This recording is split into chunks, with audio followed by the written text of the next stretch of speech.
Hey guys, it's Brooke with WTI.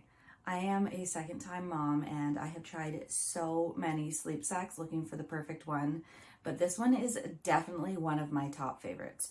This is the BubblePanda Bamboo Sleep Sack. I got the size medium for my son and I just love how soft this is. The zipper glides so smoothly, which makes diaper changing a breeze, and it's also a double zipper. So if you're a mom, you know the importance of a double zipper, especially if you have to do nighttime changes. I love this slate color. I find it really pretty. I love the look of it. It just looks so nice and it matches a bunch of his jammies too, which I really love.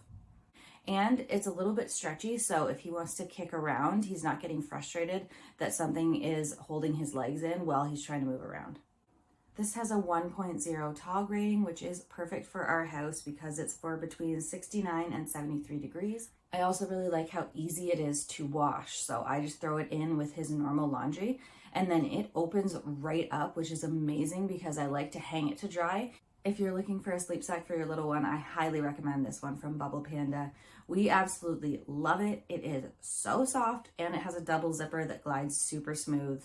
I can't say enough good things about it. You're gonna love it, and that's my point of view.